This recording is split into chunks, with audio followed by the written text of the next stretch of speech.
Okay, we're here again. It is August 26th, 2021, and we have Carrie here with us. Carrie, did you have anything in particular you wanted to go over today? Not really. Okay. I got somebody that sent me a question. Yeah. Okay, well, that's okay. Just to tell you what's happening here, on Tuesday we have a meeting, a lunch meeting, with the guy that's running for governor, and he wants to eliminate property tax. So he asked me to come in and explain it to him so he can do that. So anyway, we're going to have a good time on Tuesday. Go ahead. What's the question? Oh, well, you got to tell us about that. Got a listener that says, would you ask Kerry to discuss his thoughts on how one can overcome obstacles that non-filers face when applying for a loan, such as requirements to show tax returns? Okay. The IRS cannot call us tax protesters anymore. Congress came out and passed a law, and you'll never hear an IRS agent say you're a tax protester. Wow. Now, what they said it was you're a non-filer, and a non-filer is the same thing, and they really get after us. The best thing to do, I would think, was we have a way to get you to file, and what the filing does is the filing will zero it out. You will owe nothing. Anything they took away from you, they will return it, even if it's a levy or a bank account or whatever. They'll return it to you. So that might be the best way to do it, because if you haven't filed in 5 or 6 years and they took a little bit out, if you're a W-2 employee, you can get all that back. If you're a 1099, maybe it's better to get yourself squared out. That way you have something if you need a loan. I don't get in loans. I don't have a loan, and I don't have a credit card, so it doesn't affect me. But I can only imagine that if it does affect you, then we need to fix the problem that not filing has put upon you. And if filing will get you your money back and get you in a position where you can borrow money, then stop filing again. It's your taxes. You got to understand that. It's your taxes.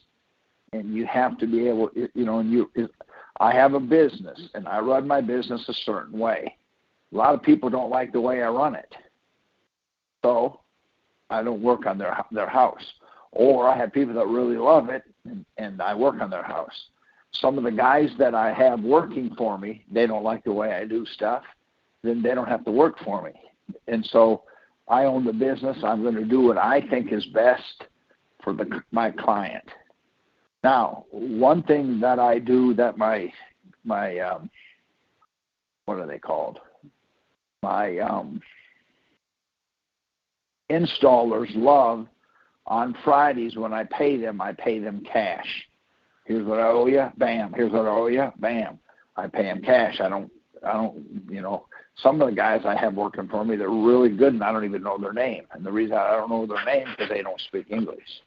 So, but when I come around on Friday, they know they're going to get paid, and I get a really good job out of them. So, if you need some consultation on what to do on that, I don't give legal advice, but I can tell you what I would do. So it might be better for you to do some filing and get your taxes in the arrears taken care of, and then you can start a new brand new, start over.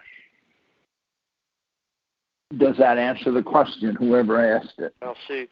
Right, and this person has done the revocations as well. Okay, so what? Okay, here's the problem with that. I agree with the revocation. Here's the problem with that. If the IRS is violating the revocation, then the revocation may be not working for you. See, in other words, I put gas in my truck and it won't run, then I'm using the wrong gas. I got to switch it. What I'm saying is, let's straighten it out and then refile another one. Well, I think this person wants to get like a home loan or something, or a car loan. Okay. They're saying, give us your tax filings. Well, I don't have any. Well, no loan for you. And I think we spoke to them and we talked about Regulation Z. I understand that. And see, okay, Regulation Z, but here's where the problem comes. Let's say regulations. Okay, let me back up. Social Security cards cannot be used as a, what do you call it? As Go ahead. Okay, a Social Security card cannot be used as identification. You can have a checking account without a Social Security number. Yet, they're not going to give you one. So, if you want a checking account and they're making you do that, then you're going to have to come up with a way to get what you need and give them what they need so you can function. So, if you have to, let's file your filings. Again, I'm only talking out loud. Let's file your returns, get you current, or get a plan together, write a letter saying that you don't make enough money to file, but you're current on all your statements. But then what's going to happen is the bank's going to say, you don't make enough money to get the loan either. So for you to get current, do what's best for you. Does that make sense? Makes sense to me, I guess. Well, I mean, if you're looking to get a house and the bank says we have to have returns, we know you don't. We have to have returns. We can do a return for you that they'll accept, and yet it doesn't hurt you. Maybe for right now to get your loan, that might be the best way to do it. Does it make sense? Well, no. I have to ask the person and ask the question if it makes sense. Okay, let me show you what I'm trying to say. If somebody listening has a checking account, if you'll get the checking account, I want you to look at the check and tell me how the word check is spelled on your checking account, and then I'll try to prove my point for you there. Now, the other thing I would like for you to get, if you will, if you have toothpaste around the house, especially a toothpaste box that the toothpaste tube comes in, if you'll get that, I'm going to show you what I'm trying to say. Between the checking account, how to spell check, and the toothpaste box, you'll get that. Come online, hit *2, raise your hand, we'll get you on here, and I'll show you how to beat what they're saying or how to use that to your advantage. Does that make any sense now? If it doesn't, get it so we can talk about it.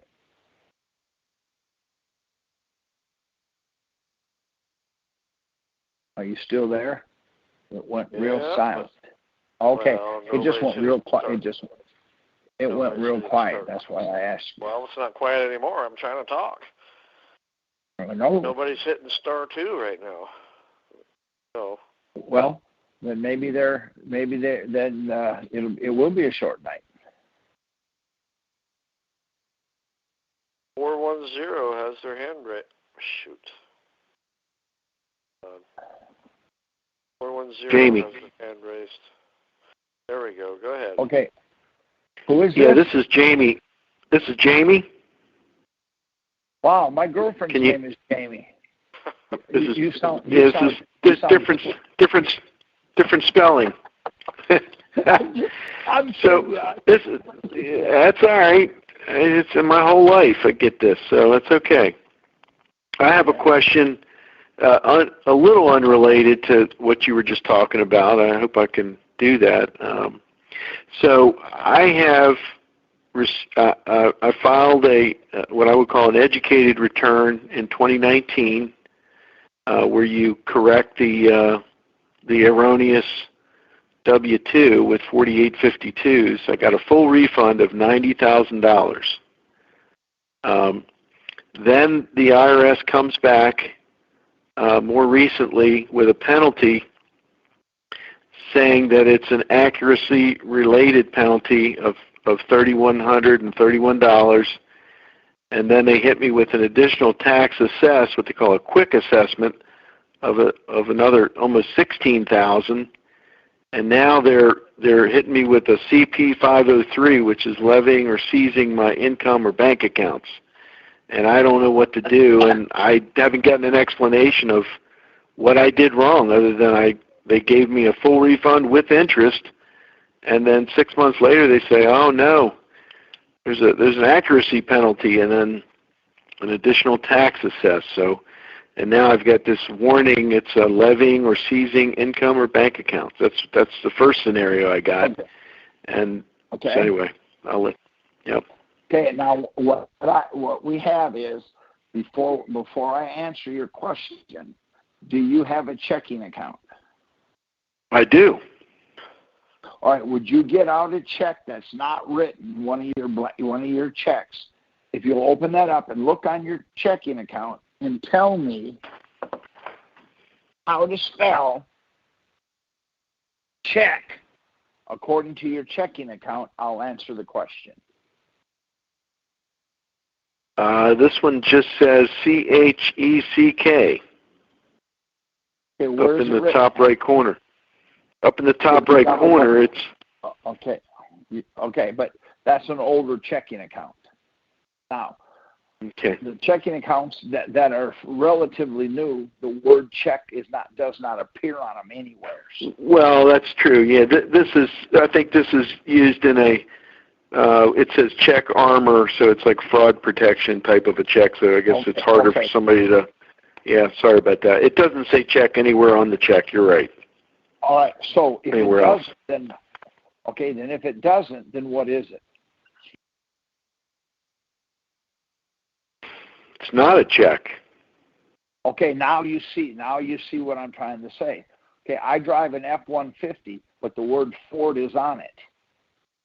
That's how I know it's a Ford. Okay. What I'm trying to tell you is, if you go to the grocery store and get a gallon of milk, milk is written on there somewheres. So if you have a checking account, okay, and the word check is not on it, then it's maybe not a checking account, and that's the reason they're doing to us what they're doing. Now, I can help you with that. I have a guy that can fix all of your issues, have all that go away. If you're interested in it. I am. What you did was you did a return. Yes, sir. And you tried to fix something that may or may not be broken. It's just like the check. You're telling me you told me you had a checking account. Did you find out? Well, maybe you don't. That's what you did was you fixed the W-2, and the W-2 doesn't need to be fixed. The return needs to be fixed. There's a way to do your and so we can make a couple adjustments on it and get that fixed for you. Okay. Now I'm saying that I've never found one I couldn't do yet, but that doesn't mean I can't.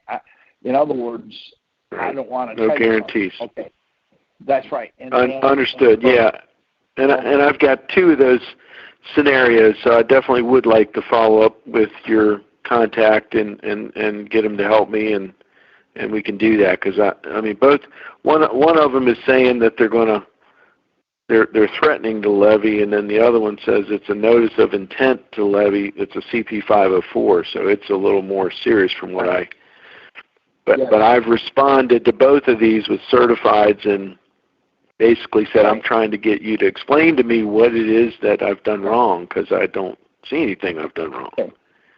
Right. Now let me tell you what you've done that I don't never do. What you did is you made a claim. Do you know what I mean by making a claim? Yes. I don't know. So you brought yourself into the picture, and by doing so, you've taken the burden on yourself. See, I don't make a claim. Now let me show you how I do everything. I'm gonna make a statement on the phone. And I want you to defend it, and then after you're done, I want you to make the same statement to me, and I'll defend it. Does that make sense? Sure. Okay, you're the dumbest individual on the planet. Now, defend that. I am dumber than you think. Or Okay. I'm dumber than that. Okay. What you just the only reason I said that is because I've listened to several of your videos. And that's what you say. Right, that's not too bad. But now say the same to me so I can show you what I do first before I do that. Okay. You're the dumbest person in the room. Well, thank you. What proof do you have that I'm the dumbest in the room? That's right. That's a good response.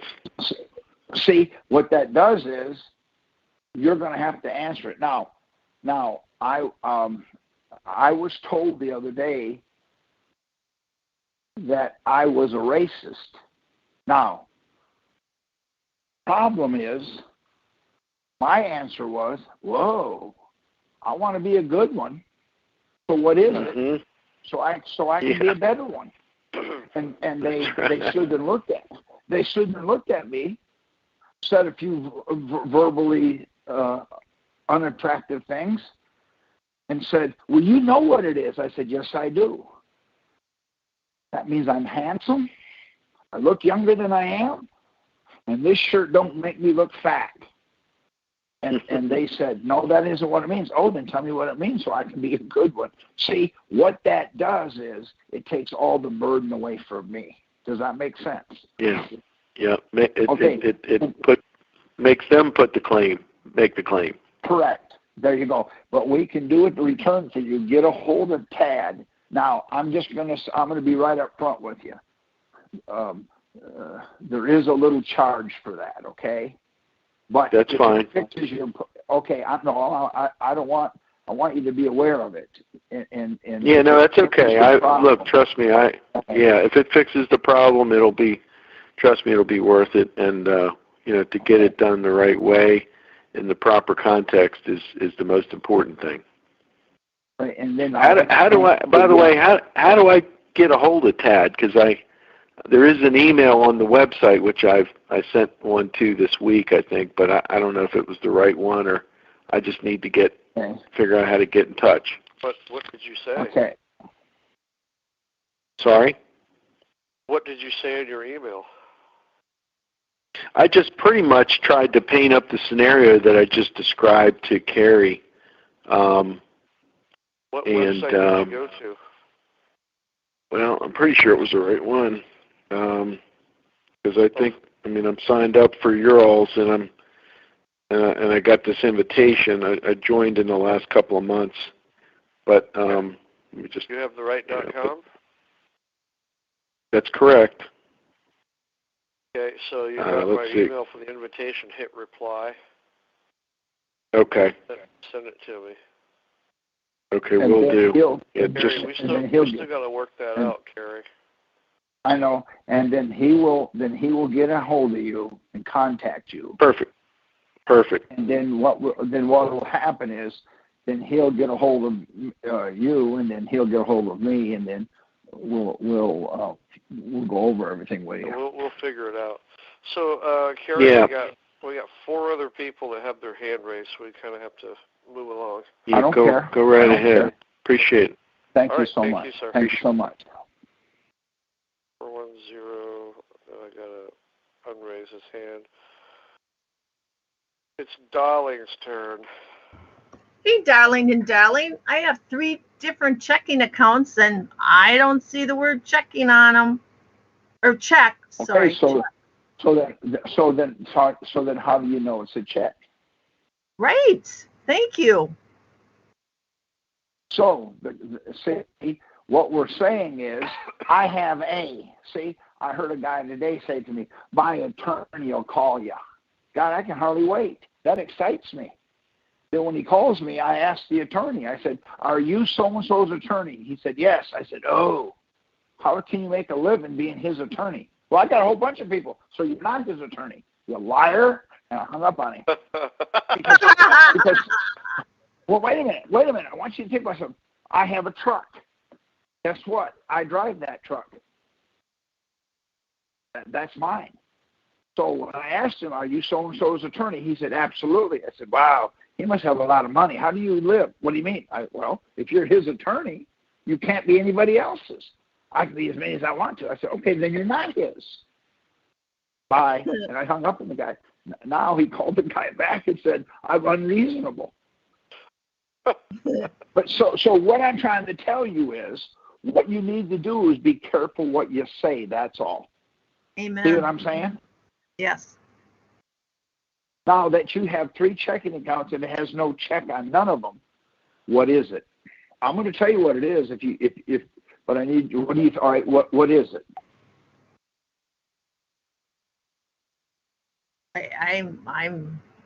I'm lost. Well, you told me it was a checking account. See, now that you made the claim, I'm going to put you in the corner. I'm going to beat your brains out. Does that make sense? Well, you yeah, said you had a check. Go ahead. But that's what they told me, so they lied to me. Oh, okay. Then I'm going to tell you this. Do you have a big screen, flat screen TV? No, it was stolen in '96. Okay. Do you have a computer? Yeah. Okay. Then you have to send that to me so I can tell you. Wait a minute. I'm telling you. Now you're. See what you're doing? Now you're laughing at me. Let me tell you what it is, and then this will explain why you're having problems. For anybody that's on here that's from the military, when you're in the military and you're overseas, they give you what they call military script. What it is one month it'll be pink. It might be pink 2 or 3 months, but then the next one will be green. The pink ones are no good anymore. So what happens is, that way, if somebody steals a bunch of the money, they can't spend it the next time because they change the color. And then it'll be blue. Then it'll be white. So that's military script. Military script is not a Federal Reserve note.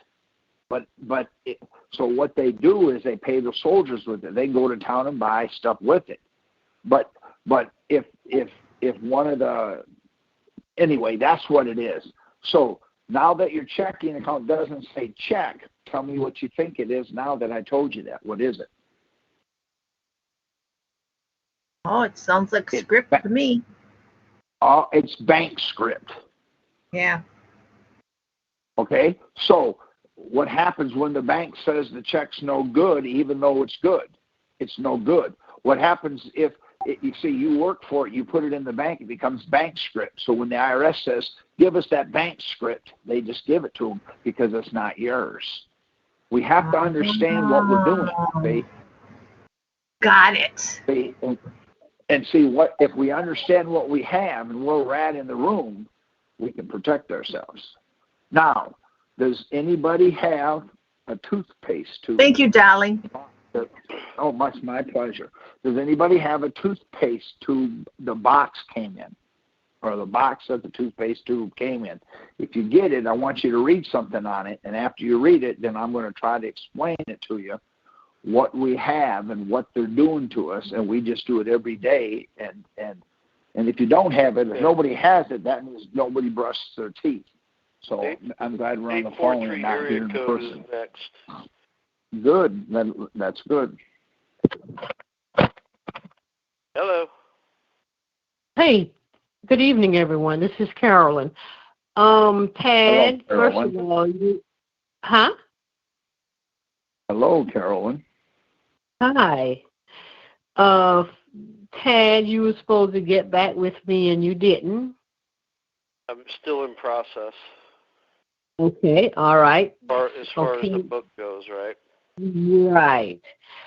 And so my next comment is for Carrie. I've been dealing with a IRS issue for quite some time. They said my taxes was frivolous. I did amendment to the year 2015, so that's what I've been dealing with for the last few years. Okay. And that still did not work.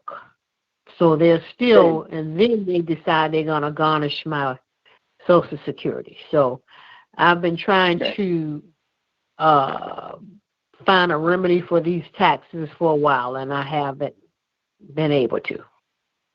Well, you found the right spot. We're going to find it for you. We're going to help you do that. So get a hold of Tad. Get a hold of Tad, and we'll get that fixed. My question to you is: do you have a toothpaste box? I do. Let me see. Would you get it? I want you to get it because I want you to. I'm going to show you what they're doing to us. Okay, I have the toothpaste box.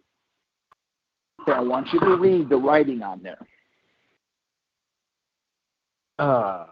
It says penetrates between teeth for a rush of cleans and protect to help fight cavities, whiten teeth.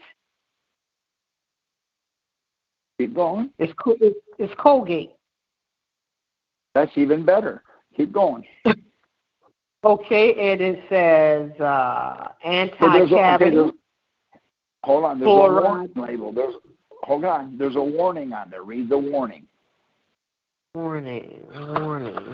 Let's see. It says, keep out of reach of children under 6 years of age. It says, if more than used for brushing is accidentally swollen, get medical help. Or swallowed.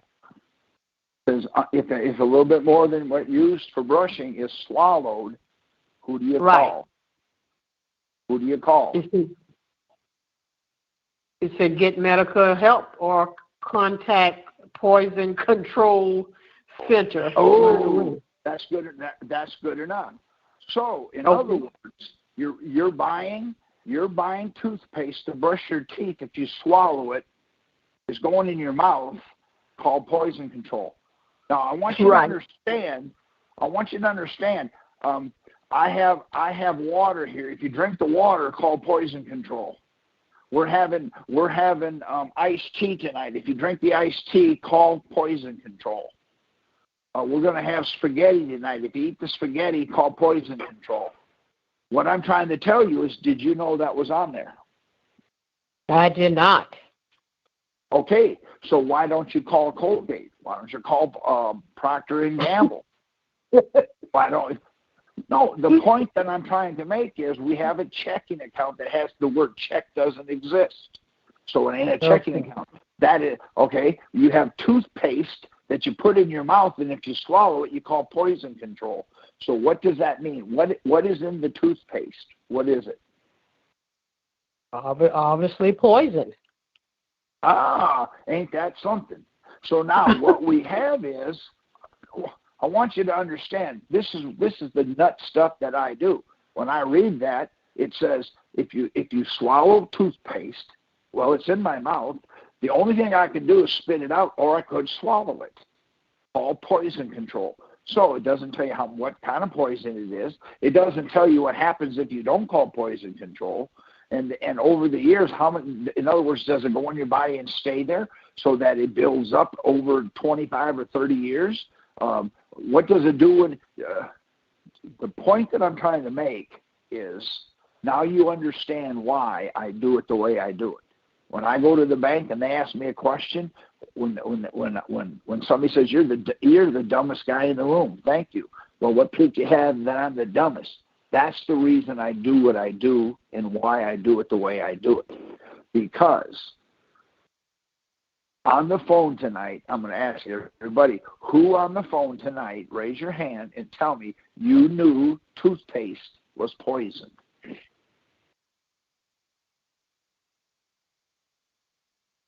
So hit *2. No.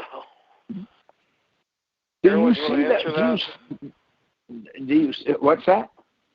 Carolyn, do you want to answer that? No, I've already answered. I said, no, I did not know. Okay. I just want you to understand that take the shot. It's fine. It won't hurt you. I wonder if it has a warning on it. If you get sick, call poison control. Anyways, I just wanted you to be aware of your surroundings. Okay, Now let's get back to that. Right, my thanks, pleasure. Carolyn. Let's get back to the question. The guy's trying to get a loan. He can't because he don't have bank accounts. I'm sorry, doesn't have three more people tax that have their returns. hands raised. That'll be fine. Let's get them. Bring them forward. It's not a problem. 214 area code. Go ahead.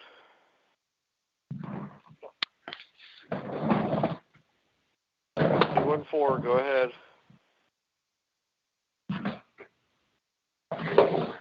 Okay, never mind. Hey, go to the next one.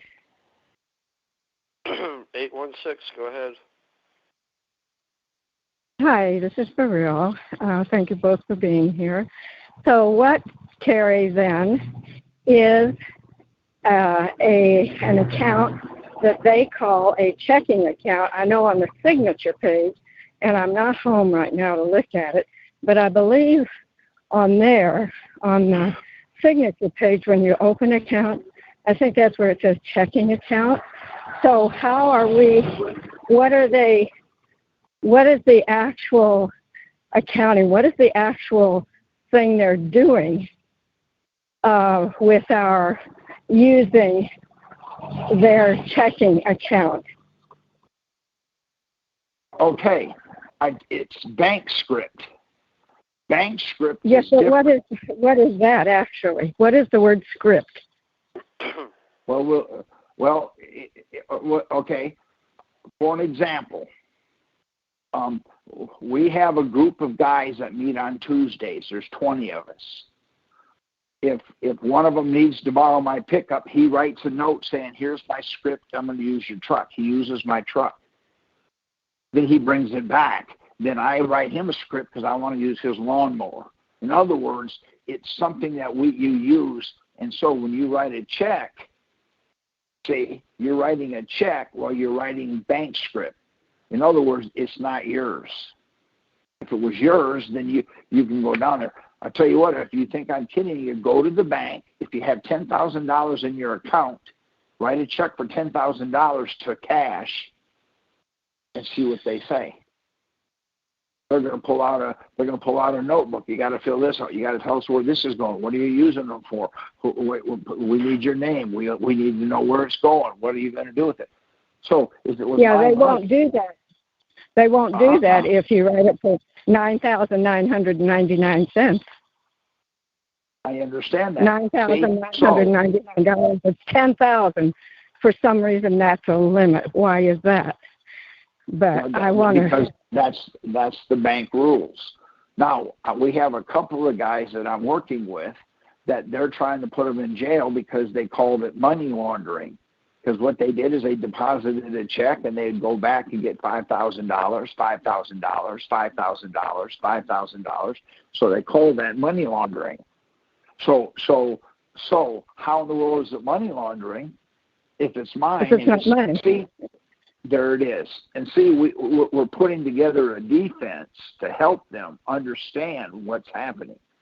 The point that I'm just trying to make here is, now it may not be this way anymore, but if you take a magnifying glass and that line that goes across that you sign on, if you look at that under a magnifying glass, it actually says something. I just can't remember it. So you take a magnifying glass. Yeah, I've done that. Right. And but that, it looks like a line. It looks like a line, but it's actually it says something. Microprint. It's microprint. I don't know what it is.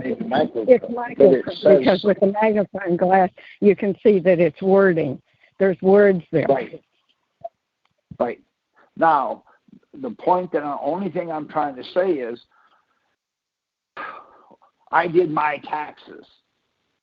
Well, the funny part about that is if you did your taxes, then see, I don't understand that. See, how do you do your taxes using their rules? It has to be their taxes. See, when you play baseball. What is the bank account then?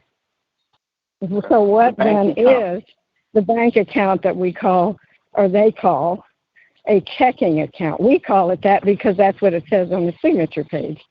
And they call it a savings account. Okay, so we call it a savings account. So what actually is it, and how are we to consider that what it actually is? Well, the problem that we have is in order for you to get a checking account, you have to give them a Social Security number. So now it has to do something with Social Security. See? In other words, what they're doing is it's 4 or 5 things all tied together. See? I'm not sure exactly what it is. I'm just, what? Oh, I said like 4 or 5, you said 4 or 5 things together, and I said like what? But you already said you don't know what it is. Well, what it is it's bank script. What I'm telling you is if it's my money, okay, if I have 100 gallons of milk in my refrigerator and I want to drink all 100 gallons in one night, I can do that. Why? Because it's mine. If the bank account is mine, I can go get $50,000 out if I have it because it's mine. So what it is you're giving them something that's not money. They're putting it in something that's not really a bank.